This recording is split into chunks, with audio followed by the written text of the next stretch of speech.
내 동족 히브리 남자나 히브리 여자가 내게 팔렸다 하자. 만일 6해 동안 너를 섬겼거든 7째 해에 너는 그를 놓아 자유롭게 할 것이요.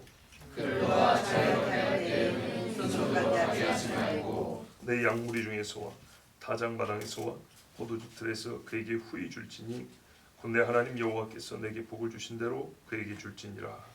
너는 내 땅에서 종되었던 것과 내 하나님 여호와께서 너를 속량하셨음을 기억하라.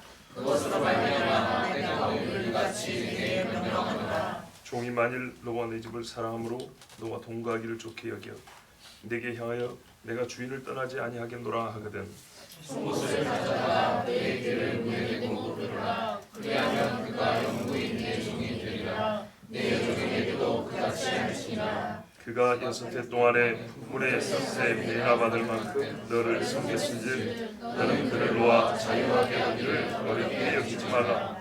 그리하면 내 하나님 여호와께서 내 머리 사이에 내게 복을 주시리라. 아멘. 히브리 종이 자유롭게 되는 데에 대한 말씀은 성경에 3군데 나와 있는데 출애굽기, 신명기, 레위기, 신명기 이렇게 나와 있습니다. 오늘 그 3가지 본문 3번째 시간입니다. 출애굽기는 재작년에 설교를 했고 레위기는 새벽에 설교했고 오늘 이제 강의 순서에 따라서 신명기 3번째인데요. 각 말씀이 동일한 맥락입니다. 히브리 사람에게 종이 되었을 때 그를 7년째 되면 풀어주라는 얘기입니다. 그런데 자세히 읽어보면 구체적 내용은 조금씩 다릅니다. 구체적 내용이 조금씩 다른 건 모순이 아니고 그 한 가지 사건 안에 최소 3가지 이상의 영적인 의미들 또는 맥락들이 있다는 얘기입니다. 오늘은 신명기가 보여주시는 그 의미가 무엇이냐에 대해 조금 집중해서 신명기 말씀이니까 그걸 볼 것인데 뭐랄까요? 각 말씀이 표현하면 1차적, 2차적, 3차적 이렇게 의미의 깊이가 다 있는데 어떤 말씀은 3차적 의미를 발견하기에 좀 유리한 말씀이 있어요. 이름은 출애굽기 같은 경우. 그래서 출애굽기에서는 그리스도를 봤어요. 그리고 오늘 이 말씀은 제 1차적 의미에서 2차적 의미까지 보기에 조금 더 좋습니다. 즉 실제적으로 우리 안에 주어지는 이 종의 자유 그리고 신자가 이 종의 자유케 됨과 같은 이 자유를 누림에 관하여 우리가 배울 수 있는 그 말씀이 신명기에서는 우리에게 조금 더 이렇게 자세히 나와 있습니다. 그래서 가장 먼저 1차적 의미, 그러니까 말씀이 말이 무슨 뜻이냐, 실제로 어떻게 하라는 얘기냐 것을 듣고 그리고 우리가 죄에서 자유케 된 그리스도인이 어떻게 살아야 될 것이냐에 대하여 하나님의 말씀을 상고해 보도록 하겠습니다. 그리고 맨 마지막에 가장 한편 중요하고도 궁금한 질문 한 가지 있는데 그것을 우리가 답을 얻어보도록 하겠습니다. 자, 말씀 보시면 히브리 사람이 히브리 사람을 사게 되면 팔렸다 했잖아요. 왜 팔릴까요? 그렇죠. 대개는 빚져서 그런 겁니다. 뭐 전쟁 포로도 아니고 빚진 건데 이 빚의 크기와 무관하게 6년이 되면 풀어주라는 얘기입니다. 뭐 탕감받는다는 그런 뜻이죠. 안식년이 오지 않더라도 그 사람이 종이 된 때부터 기산 시작해서 7년이 되면 풀어주라는 얘기입니다. 출애굽기 21장 2절에도 7째에는 거저나가 자유로운 몸이 될 것이며 그랬습니다. 여기서 우리가 일단 율법이 주는 자유를 배워야 합니다. 율법이 얼마나 좋은 법인가 보세요. 세상에 이런 법이 없어요. 종에 관하여 또는 채권 채무에 관하여 이렇게 자유를 주는 법이 세상에 없습니다. 빚의 크기와 무관하게 6년 봉사로 풀어주란 말은 대개는 6년 이상의 봉사라도 못 갚을 정도로 큰 빚을 진 자들 아니겠습니까? 적은 빚을 진 자들도 물론 종이 될 수는 있지만 이렇게까지 할 일은 별로 없고요. 대개는 큰 빚을 진 사람들입니다. 그래서 저는 율법이 참 감사하고 선하다는 것을 인정하지 않을 수 없습니다. 로마서 7장 전반절에 그런즉 우리가 무슨 말을 하리요 율법이 죄냐? 그럴 수 없느니라. 12절에 이로보건대 율법은 거룩하고 계명도 거룩하고 의로움이 선하도다. 아멘. 13절 전반부에 그런즉 선한 것이 내게 사망이 되었느냐? 그럴 수 없느니라. 죄인들이 나쁘게 써서 그렇지 율법이 얼마나 좋은 건지 봐보세요. 6년 지나면 풀어주랍니다. 1만 달란트 빚진 자의 이야기가 비유가 아니라 실제입니다. 종은 자기가 6년 봉사해서 정당히 풀려났다고 말할 수 있는가요? 아닙니다. 원래 빚이란 게 종이란 게 어떤 의미냐면요, 여러분 품삯하고 다른 겁니다. 상쇄되는 게 아닙니다.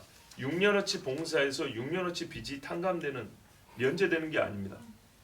종이라는 건 어떠냐면 소유권이 이전된 겁니다.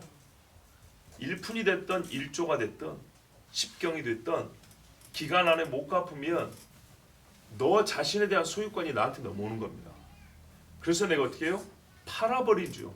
소유권에 의한 개념입니다. 빚의 양의 개념이 아니고. 그래서 이 사람은 기간과 무관하게, 빚의 양과 무관하게 일생의 종이 되는 겁니다.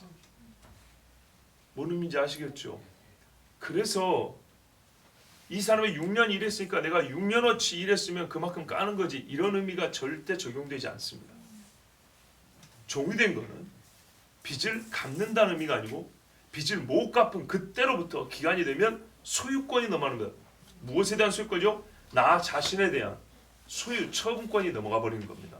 그래서 자기 자신을 자기라 주장을 못하는 겁니다. 그런데 너를 너라고 주장할 수 있게, 나를 나라고 말할 수 있게 해주겠다는 것이 바로 7년째의 자유를 준다는 겁니다. 그래서 엄밀히 말하면 탕감이 아니고 자유라고 말하는 겁니다. 자, 이렇게 좋은 법이 세상에 어딨냔 말이에요. 그래서 율법이 복음의 모형이다, 예표다, 그림자라는 말이 맞는 말이죠? 예, 맞는 말입니다. 그를 놓아 자유롭게 할 때는 어떻게 하라 그럽니까? 빈손으로 가게 하지 마라 그럽니다. 예, 큰 선물까지. 이렇게 복음을 닮을 수가 있을까요? 아니죠. 복음이 율법의 완전형이죠. 완성형. 자기 아들을 주시니까 은사들을, 성령을 더해주지 않겠냐, 선물 더해주지 않겠느냐. 후히 주어 보내랍니다. 자, 우리가 이미 받고 있는 것이죠. 뭘 주냐? 양, 곡식, 포도주. 재산이 될 만한 것, 먹고 살 수 있는 것, 다시 일어날 수 있는, 뭐랄까요, 토대가 될 만한 필요한 것들을 다 채워주라는 말입니다. 없으면 어떻게 되죠? 또 종이 되겠죠. 예수 그리스도를 믿고 신분만 바뀝니까? 권세가 있죠. 그 권세는 마귀가 끌어가는 것을 잘라버리고 대적하여 싸울 수 있는 권세입니다. 그래야 종이 되지 않습니다. 여러분, 이스라엘 사람들이 종을 다루는 것은 이방인과 원래 달랐습니다. 안식일에 같이 쉬죠. 절기 때마다 같이 식사하죠. 하나님을 찬양할 때 너희들은 우상 숭배하라? 아닙니다. 하나님을 예배하는 자리에 함께 있게 하죠. 이 자체만 해도 어느 땅에서도 볼 수 없는 아주 훌륭한 후대, 잘 대해주는 겁니다. 거기다가 히브리 종인 경우에는 6년이 지나면 자유케 하라. 이렇게 평상시 형제처럼 살았지만은 나갈 때에는 하나님의 주신 복을 나누어 주라. 보십시오. 내 하나님 여호와께서 내게 복을 주신 대로 그에게 줄지니라. 재산이 적으면 적게 줘도 되고요, 많으면 많이 주는데, 이 말씀 뜻이 뭐냐면 하나님께서 너에게 복 주신 것이니까 너는 그에게 주어야 한다라는 아주 강력한 명령입니다. 우리가 계산을 해보면 그 사람이 종이 되어서 손해보는 일이 없답니다. 너무 갑자기 건너뛴 것 같지만 예수 믿는 사람, 진짜 예수 믿는 사람과 함께 있어가지고 손해보는 일이 없습니다. 히브리 사람이 종이 되었을 때 그가 채무를 다 갚지도 못했어요. 그랬음에도 불구하고 이 사람이 나갈 때는 분명히 하나님이 이와 함께 있을 때 성경에서 종을 부리는 방법이 있어요. 그 방식대로 이 사람을 사용했으면 이 집에는 하나님이 주신 복이 쌓여있기 마련입니다. 그것을 희한하게도 종을 사용함으로 말미암아 얻은 복이었으니까 네가 나눠주라는 겁니다. 손해본다고 생각하지 말고.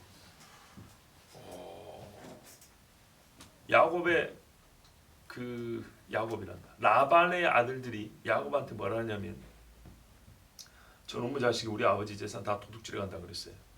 사실입니까? 아닙니다. 그 전에 라반 집이 복을 받았습니다. 야곱이 뭐라 그러냐면, 내가 올 때는 삼촌 집이 별로 그렇게 부하지 못했는데 지금 보십시오, 얼마나 부자가 됐는가. 내 입으로 말했으면 그렇지만 내 덕분이 아닙니까? 라고 야곱이 그렇게 말했어요. 근데 왜 이렇게 말할 수밖에 없었냐? 언제 장가 보내줄 거냐 이 말이죠. 그래서 이제 하수에는 그렇게 얘기했어요. 그런 다음에 자기의 집을 세워야 되니까 야곱이 이제 하나님께 기도했죠. 그러더니 라반의 집보다 더 부자가 된 거예요. 이걸 시기해서 그 라반의 아들들이 저놈 새끼가 우리 아버지 거 다 뺏어간다 그랬지, 라반이 가난해진 게 아닙니다. 라반이 야곱 때문에 부유해졌고 야곱은 하나님이 더 부유하게 해준 겁니다. 보세요. 그럼 라반이 어떻게 해야 돼요? 욕심부려서 딸도 내 것이요, 손자들도 내 것이요, 뭐 네가 가진 양도 내 것이요, 이딴 소리 하면 안 되겠죠. 너로 말미암아 하나님이 내가 너를 진짜 친족인데도 형제인데도 종 부리듯이 했는데 이렇게 복을 주셨으니 감사하다, 고맙다.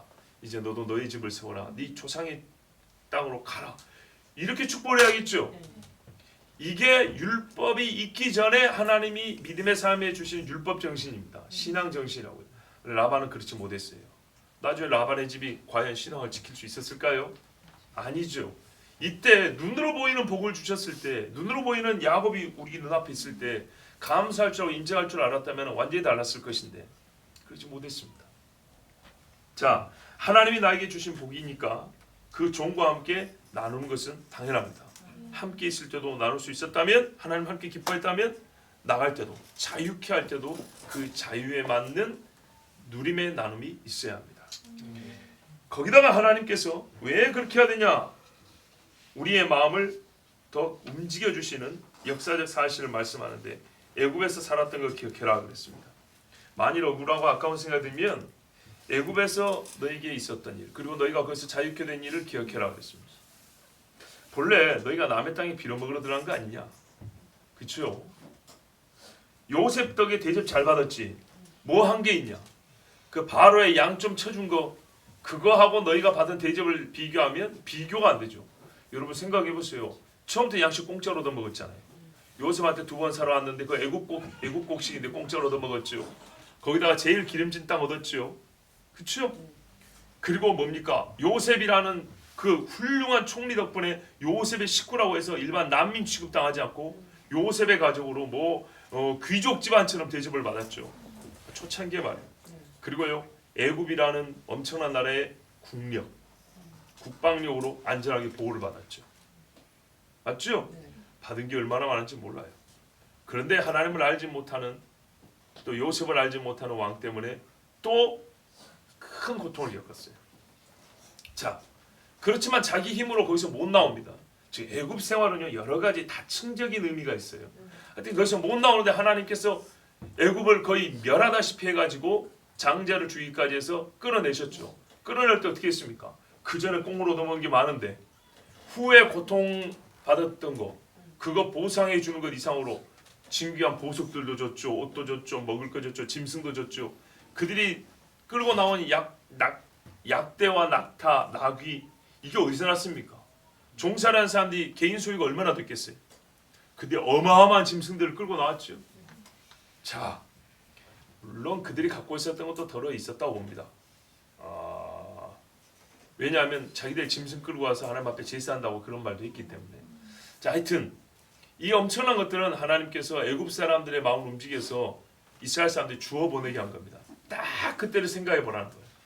엄밀히 말해서 그때 애굽 사람들이 안 주었더라도, 너희가 그냥 자유만 얻었더라도 감지덕지 할 것인데, 광야에서 먹고 살고 남고 가나안 땅에 들어와서 너희가 농사짓고 살 수 있는 짐승과 먹을 것과 옷과 다 하나님이 애굽 사람들을 통해서 줬지 않냐.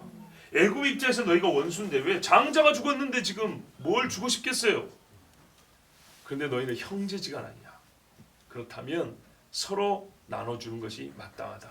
평시에도 나눠주는 것이 마땅한데 자유를 누리라고 하는데, 여러분 죄를 지었기 때문에 저주를 받을 때 땅이 한꺼번에 저주를 받는데, 자유를 줄 때는 반대로 땅에서 나온 산물을 나눠줘야 되겠죠. 그런데 너희가 그거 못하겠니? 애굽에서 나왔던 걸 생각해봐라. 그럼 양심 있는 사람은 어떻게 해요? 예 주님, 그래 해야죠. 이렇게 말해야겠죠. 예, 그렇게 하시면 됩니다. 그런데 말이죠, 종이 너와 내 집을 사랑함으로 너와 동거하기를 좋게 여겨. 와, 세상에 이런 일도 있는가? 있습니다. 어떤 사람은요, 나가봤자 뭐 별거 있겠나? 그래서 계속 이 집에 있겠다 이런 사람도 있겠지만 분명한 것은 사랑하여입니다. 자, 여기 보세요. 종으로 하여금 자유를 포기하게 만든 것이 사랑입니다. 자유보다 큰 것이 사랑입니다. 그리스도 예수께서 우리에게 보여주신 것이죠.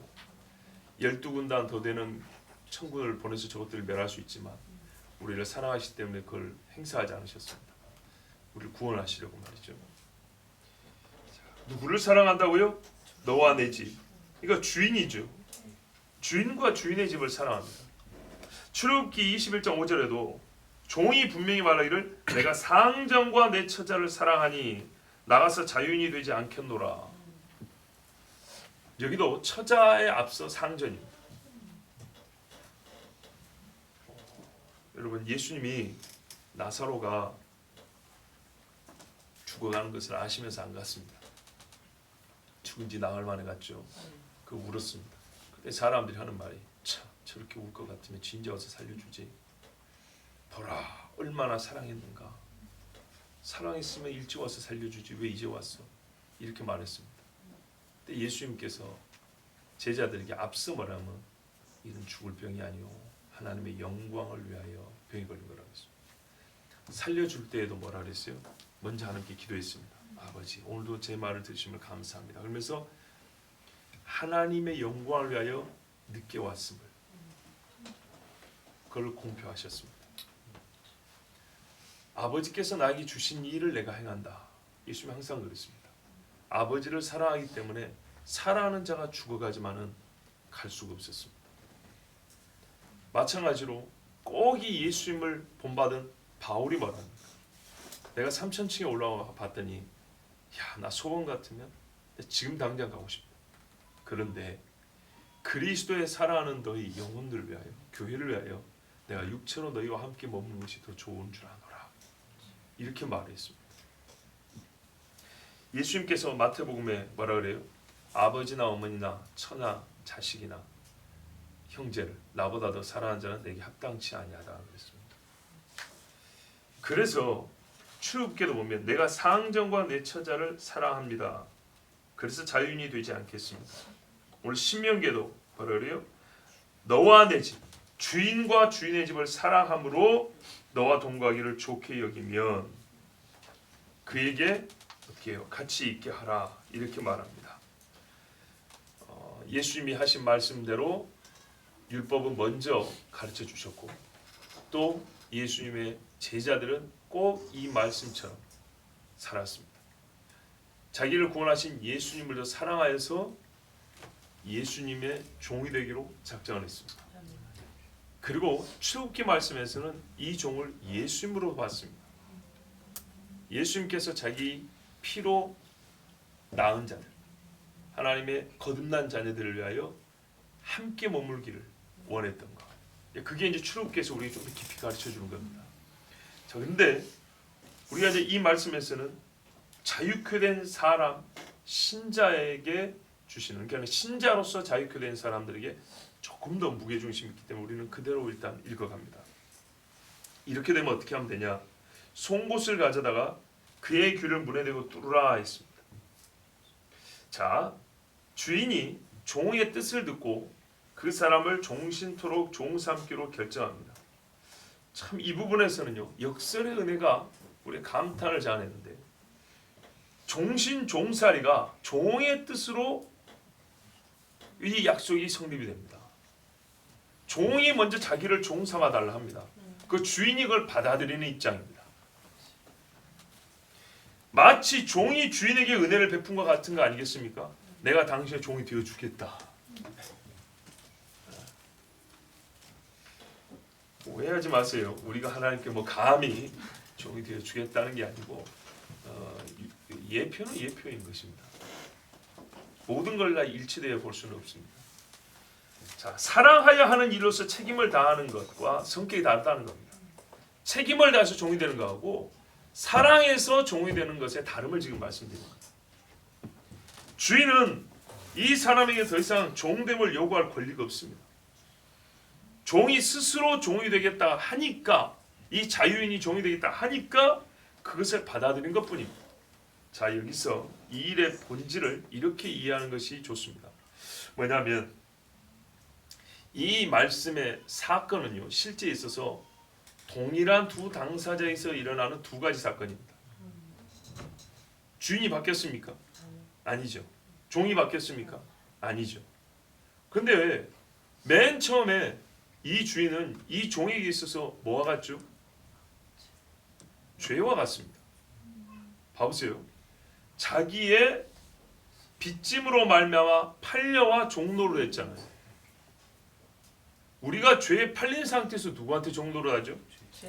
그렇죠. 죄의 종노릇 하여 일생의 두려움으로 지낸다 그랬죠. 자유케 된 게 한 이는 죄입니까? 죄는 우리에게 자유를 주지 않습니다. 그렇죠.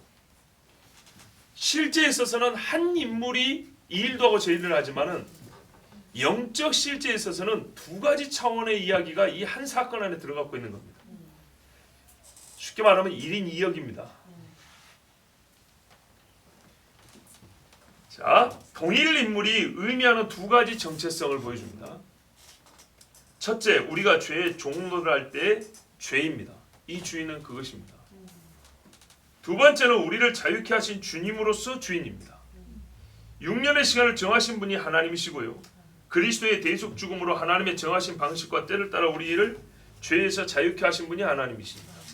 그리고 우리는 그 자유케 하신 분에게 종노를 하는 겁니다. 일전에 6년 동안에 나를 종을 시켰던 그에게 계속 종이 되겠다는 게 아니고 자유를 준 이에게 종노를 하는 겁니다.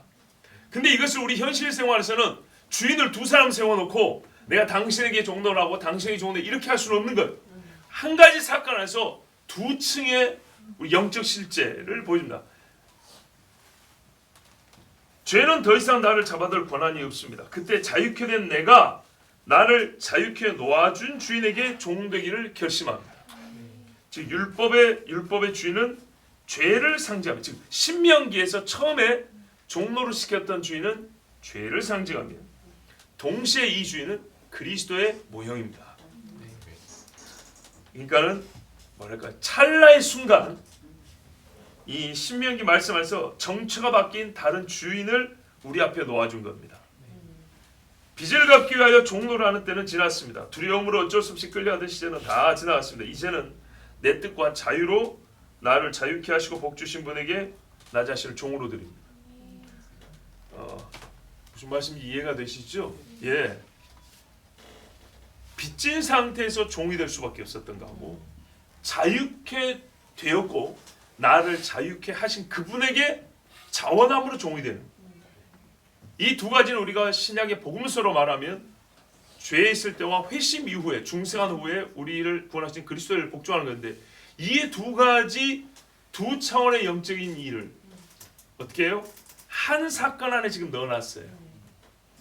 그래서 한 배역이 아니 한 인물이 두 가지 배역을 하는 것처럼 우리가 죄에 팔렸던 종에서 자유케 된 종으로 우리를 종노를 시켰던 죄와 우리를 자유케 하신 나의 주님 예수로 이렇게 보여지는 것입니다.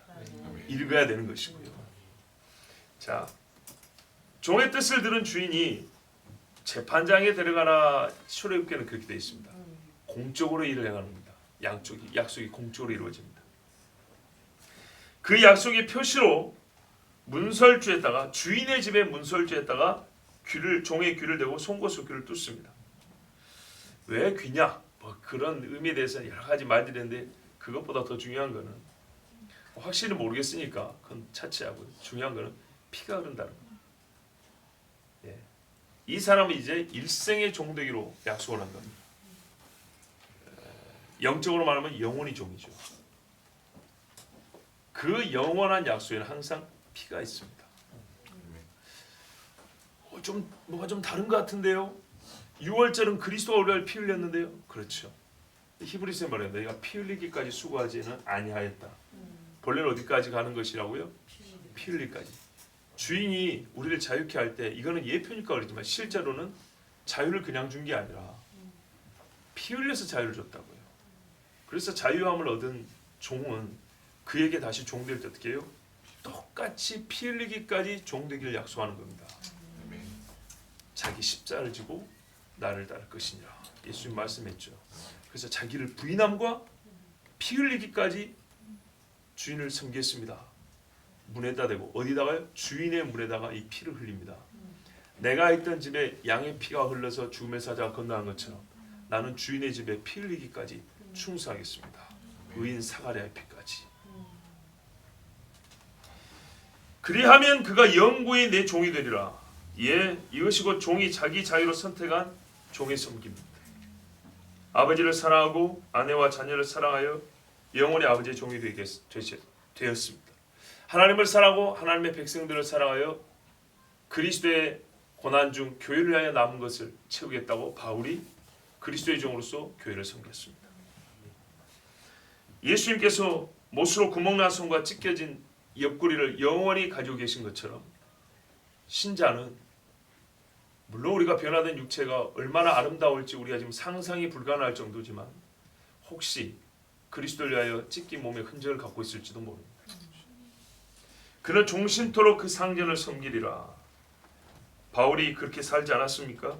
사도행전 20장 24절에 내가 달려갈 길과 주 예수께 받은 사명 곧 하나님의 은혜의 복음을 증언하는 일을 마치려 하면은 나의 생명조차 조금도 귀한 것으로 여기지 아니하노라. 아멘. 디모데후서 4장 7절에는 나는 선한 싸움을 싸우고 나의 달려갈 길을 마치고 믿음을 지켰으니. 아멘. 이게 바로 종이 주인에게 약속한 것입니다. 아멘. 예수님께서 말씀했지 않았습니까? 내가 너희에게 행한 것을 너희도 행하게 하려 하여 본을 보였노라. 아멘. 그 본대로 따라하는 것이 종이 주인과 약속한 것입니다.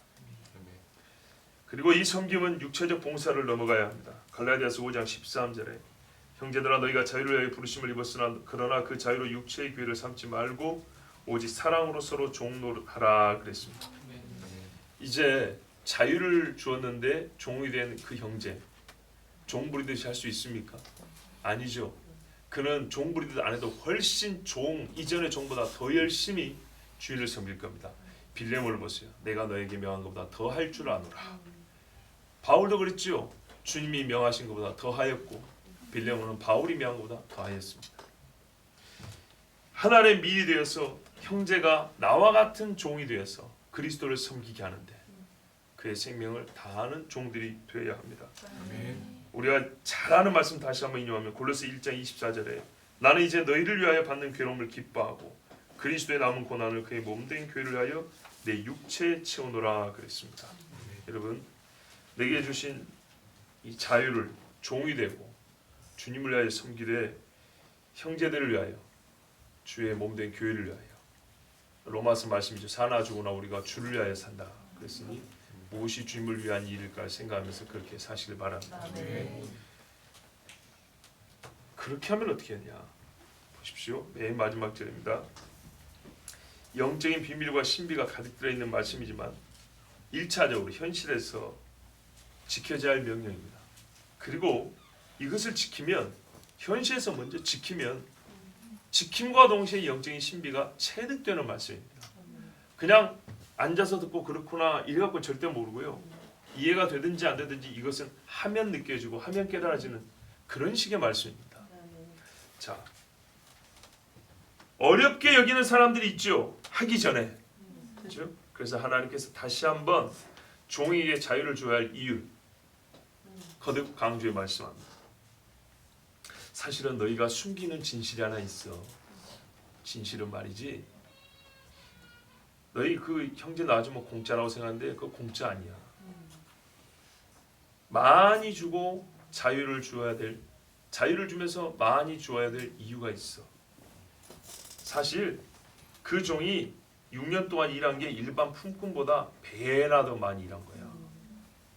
그거 너 진실을 알고 있으면서도 지금 모른 척하고 안 놔주려고 하는데 그 사람은 너에게 충성을 이미 다했어. 이런 말입니다. 자, 봐보세요. 품꾼은요 시간이 정해져 있어요. 쉽게 말할게요. 퇴근 시간이 있어요. 종은 퇴근이 없어요. 왜요? 소유권이 넘어갔으니까. 품꾼은 자기 몸에 자유가 있습니다. 내일 일 나가기 싫습니다 하면 안 가는 거예요. 그런데요, 종은 그런 게 없어요. 원하든 원하지 않든 주인 옆에 항상 붙어 살아야 돼요.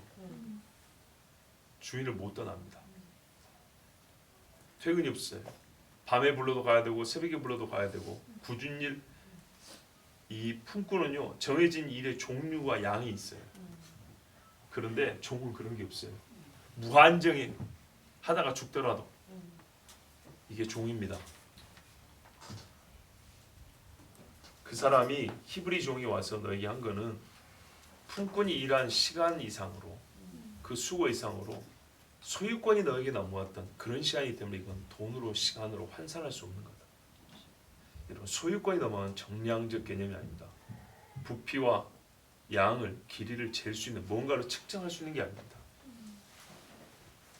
소유권이 넘어왔다는 것에 대해서 우리 한번 잘 생각을 해보세요. 내가 아니에요. 나는 나고 너는 너일 때 어느 정도의 비중이냐 하고 자로 이렇게 적을 수 있지만 내가 너가 되어버리는 경우에, 네가 내 것이 되어버린 경우에는 무엇을 자로 재고 양을 측정한다는 게 의미가 없어요. 종은 그런 거예요. 그래서 이해하기 쉽게 표현한 겁니다. 6해 동안 봉사한 게 일반 품꾼의 봉사한 것에 비교할 수가 없다. 네가 감히 한 사람을, 너는 돈을 빌려주고 돈을 샀지만 한 사람의 영과 육을 네가 소유해서 살았던 시간이다. 여기까지 생각할 수 있는 히브리 사람은 참 훌륭한 사람인데 그렇게까지 못하는 인간의 이 생각이에요. 그래서 하나님이 쉽게 말합니다. 2배면 되겠냐? 2배 이상으로 수고했으니까 보내주는 것이 마땅하다. 그리하면 어떻게 해요? 여호와께서, 내 하나님 여호와께서, 이미 네가 하나님을 아는 사람이니까 이런 설명이 통하는 거예요. 안다면 내 범사에 너에게 복을 주시리라. 아멘. 아멘. 여러분, 이 말씀 믿으십시오. 아멘. 그리고 한번 해보십시오. 그런데 하려고 해도 저한테는 종이 없는데요. 그리고 이 시대에 이런 종이 어디 있습니까? 물론 종이 있죠. 우리 한국에서 찾기 어려운 것이죠. 그러나 있긴 있습니다. 그러면 이 원리를 좀 넓게 적용하면 괜찮겠죠. 품꾼에게 적용을 한번 해보세요. 내가 누구를 고용했을 때 한번 적용을 한번 해보시고 내 옆에 연약한 자에게 한번 적용을 한번 해보세요. 우리 하나님 뭐라 그래요? 내 하나님 여호와께서 내 범사에 내게 복을 주시리라. 우리가 세어보지 않았지만 하나님 주신 복이 상당히 많습니다. 그리고 이 명령 있죠. 그리하면 내 하나님 여호와께서 내게 복을 주시리라. 이 거의 같은 문구가 구약 성경에 15번 이상 기록이 되어 있습니다. 그리고 문구는 좀 다르지만 같은 뜻으로 주어진 말씀은 더 많습니다. 이렇게 많이 반복이 되어 있다는 것은 뭡니까? 하나님이 우리 삶에 근다고 종의 자유에서만 이 말씀을 주신 게 아니고요. 여러 국면에서 주신 거거든요. 그러니까 하나님 말씀을 들으면 사실 우리 생활에서는요. 괴로운 것보다도 복을 얻을 수 있는 기회가 훨씬 더 많다는 거예요. 농사할 때 이렇게 하면 내 손에 복을 주시리라. 예배할 때 이렇게 하면 내 손에 복을 주시리라. 종을 자유케 할 때 내 손에 복을 주시리라. 이 중에 우리가 걸리지 않는 삶의 영역이 어디 있어요? 그러면 복받지 못할 사람이 없습니다. 그런데도 불구하고 우리가 하나님 언제나 복을 주실까요? 아니 네 발에 걸릴 수 있는 복을 이렇게 많이 줬는데 보물을 딸 때 이렇게 많이 숨겨주고 네가 밟고 지나가면서도 그걸 못 보는 네가 문제지. 하나님 주신 복이 이렇게 많습니다. 자 여러분 꼭 하나님의 말씀대로 기회를 놓치지 말고 진정으로 이렇게 형제를 자유케 하고 또 내가 하나님 앞에 이제 내가 자유케 된 자라면 그 주인의 집에 있으면 주인도 복 받으면 종도 그 사람도 복을 더불어 받겠죠. 우리가 함께 주님 앞에 이렇게 자유케 된 종이 되어서 복 받기를 바랍니다. 여호와의 집에 복이 있기를 기도하는 사람 다윗과 같이 그러면 그 복 있는 여호와의 집에 있는 나 다윗은 얼마나 복을 받겠습니까? 우리가 다윗의 집 솔로몬의 집을 보고 알지요. 우리도 그와 같은 복이 있기를 바랍니다. 자 그러면 이제 마지막 질문 하나 하죠. 이게 궁금한 거예요. 제일 궁금한 거는 왜 송곳으로 뚫냐? 왜 귀냐? 이것보다 더 궁금한 거냐면 왜 히브리 종만일까요? 그 이방인 종들은 그러면 안 될까요? 다른 민족은 이렇게 말하죠. 그것은 막지 않으셨습니다. 예, 막지 않았어요. 히브리 종에게는 반드시 하라는 겁니다. 그렇죠? 하나님이 히브리 종만 하고 나머지 종은 그렇게 하면 안 되라고 말한 게 아니에요. 히브리 종에게는 반드시 해야 된다. 우선적으로. 그 말은요, 이 안에 하나님이 가르쳐 주신 영적인 신비가 있기 때문이죠. 어떤 신비죠? 지금 우리가 자꾸 무슨 이야기했죠? 죄에서 자유케 된 삶 이야기했죠. 바로 그겁니다. 그것을 가르쳐 주기 위하여 대표적인 사례, 하나 유형적 케이스가 필요한 거죠. 봐보세요. 하나님이 우리를 구원하지 않으시려고 이스라엘만 선택했습니까? 그건 아니죠. 똑같은 겁니다. 우리를 구원하신다는 것이 무엇인지 보여주기 위해서 이스라엘을 출애굽시켰습니다. 우리를 선택하신다는 게 무엇인지 보여주시기 위해서 아브라함을 부르셨습니다. 그렇죠? 연단과 시험과 훈련, 이스라엘의 광야 생활에서 죄에 대한 결과, 이스라엘의 포로 생활에서 하나님의 용서와 긍휼, 그들을 돌이킴에서 임재, 성전, 죄사함, 제사, 이 모든 것들을 하나님께서 이스라엘을 통하여 먼저 보여주신 것이지 이방인을 배제했다는 뜻이 아닙니다. 우리가 살아가는 삶의 방식들은요, 영적인 실제로 있는 것의 반영들이 굉장히 많습니다. 무슨 말이냐? 사탄이 우리를 잡아 종노릇 시키죠. 사단에게 소속된 사람들은요, 이거를 그 영적인 원리를요, 영으로 받아들여 육으로 행하고 삽니다. 즉 삶의 원리로 나타납니다. 사단은 사람을 죽이죠. 사단이 들어오니까 가룟 유다가 예수를 죽인데 팔아넘겼죠. 그런 것처럼 사단이 사람을 종노를 하는 이 실제가, 영적 세계의 실제가, 사람은 사단에게 사로잡혀 있으면 생활 방식으로 이것을 살아갑니다. 생활 방식으로 갖춰서. 그래서 인간은요, 가르치지 않아도요, 서로 종노릇하고 부려먹는 것을 생활의 법으로 제정하여까지 살아갑니다. 네 빚짐은 일생의 내 종이야. 각서써. 이게 하나님이 가르쳐준 건가요? 아닙니다. 사람에게 신체를 포기하는 것은 하나님이 가르쳐준 법이 아닙니다. 이건 마귀의 법입니다. 마귀가 우리의 눈알을 빼가고 팔을 잘라먹고 다리를 으러뜨리고 하나님께 나아갈 심장을 뽑아버리죠. 그것을요, 우리 실제 살게 합니다. 무정하고 원통하고 원수가 없게 하고 시기하게 하고. 그러죠. 개인의 성품과 인격에서만 나타나는 게 아니라 이걸 제도화 시켜버립니다. 법으로 만들어버립니다. 하나님께 경배하지 마. 30일 동안 내가 만든 신상에 절하라. 안 그러면 사자박이야. 너희는 내 종이야. 내 일생에 내 밑에서 발 닦고 살아. 하나님은 그렇게 명한 적이 없어요. 한 번도 명하지 않았어요. 바로 그겁니다. 하나님이 간섭하지 않으면 모두가 이런 영적 실제가 물리적 현실의 실제가 되어 살아갑니다. 사람의 영을 현실로 반영해 살아갑니다. 인간이 만든 법과 제도라는 것은 영적으로 본인이 살고 있는 것에 대한 뭘까요? 반영. 그러니까는 반사된. 그러니까는 비추는 거울과 같은 겁니다. 이렇게 보면 좀 병행하는 겁니다. 예, 영적인 실제와 육의 실제는 함께 가는 겁니다. 그래서 인간이 만든 제도들은 대부분 사단과 죄인들이 함께 묶여져 있는 영적인 실제가 인간과 인간 사이에서 병렬적으로 그대로 고스란히 반영되어 똑같은 성질의 실제로 나타나는 겁니다. 그런데 하나님께서 어떻게 했어요? 이 사단에게 속한 자 중에 택하여 구원한 자들 있죠. 그리고 이것을 먼저 이스라엘 사람, 히브리 사람들 통하여 우리에게 보여주셨죠. 바로 우리를 구원하는 것을 히브리 사람의 자유를 통하여 먼저 보여주신 겁니다. 히브리 사람만 자유롭게 한다는 것이 아니라 원래는 하나님이 간섭하지 않으면 영원토록 종노를 하는 거예요. 그런데 하나님께서 그게 때가 되어서 그의 수고나 공로가 아니라 하나님이 정한 법, 은혜의 법에 의해서 그 죄에서 자유케 하고, 자유케 할 때 그냥 노임만 받는 게 아니라 자유로운 삶을 살 수 있도록 하나님이 도우시고 채워주시는 것까지. 그리고 그렇게 된 사람이 자기를 자유케 해준 자에게 다시 종되는 이것을요, 하나님께서 먼저 아브라함을 부르시고 야곱의 자손을 통하여 우리에게 구원을 보여주신 것처럼 히브리 사람의 자유케 됨을 통하여서 그리고 히브리 사람, 자유케 된 히브리인이 자기를 자유케 한 분의 종이 되기로 작정한 것을 통하여서 우리에게 주신 구속의 원리의 실제를 미리 보여주신 것입니다. 하나님이 히브리 사람만 사랑하냐? 아닌 거예요.